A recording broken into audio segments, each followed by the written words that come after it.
Are you chasing sexy? I like sexy. You like sexy. Your doctor likes sexy. And society likes sexy. But chasing sexy may be preventing you from achieving the health and the quality of life that you desire. I'm Dr. John Bartemus, and I'm putting the pieces together to help you live a life at optimal.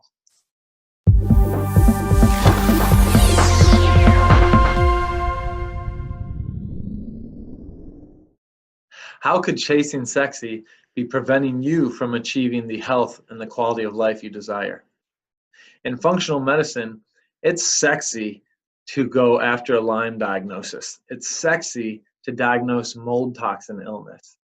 It's not sexy to deal with lesser things like a thyroid or an iron deficiency, etc.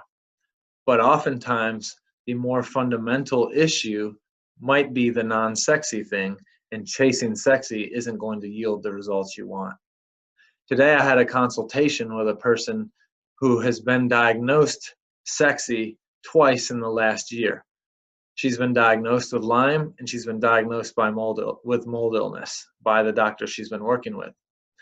But she states she's been working with this doctor since 2014, and she hasn't got any better.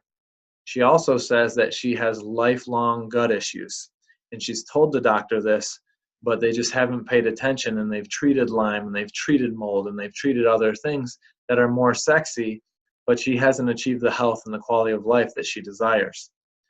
So in this way, by chasing sexy, the patient is actually not being served optimally because the fundamental or primary driver of her case is being ignored, or what seems to be the fundamental and primary driver. So what we need to do is investigate those chronic GI complaints and determine, is this a more fundamental, more primary driver to her case than the Lyme and the mold? You, me, this person, everyone is an onion. We all have layers to our cases.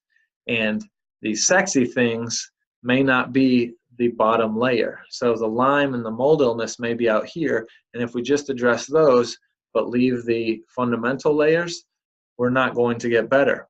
So this person needs their fundamental layer, their root causes to be determined, and by addressing that, the Lyme and the mold may be taken care of. How could we address the Lyme and the mold by helping her GI complaint? Well, up to 80% of your immune system is in the gut, and this person has lifelong gut complaints. So there's potential there that her immune system has been subjected to lifelong activation, and by this point is likely fatigued or exhausted. So then its robustness that it would have had if this chronic GI lifelong complaint had been dealt with may have prevented her from developing Lyme or developing mold illness. So if we can determine that the gut is the cause and deal with that, then we take the stress off the immune system and it can better deal with a Lyme and a mold, et cetera, et cetera. So instead of chasing sexy as the primary, we want to get to the root cause, to the bottom, to the fundamental driver or drivers of your case and address those, and then see if sexy falls away. So if you are not achieving the health and the quality of life that you desire, and you've been struggling with chronic complaints of any fashion, but your doctors have been chasing sexy, then it's time to work with someone who will do the detective work to figure out what the fundamental drivers are in your case and address those and allow you to live a life at optimal.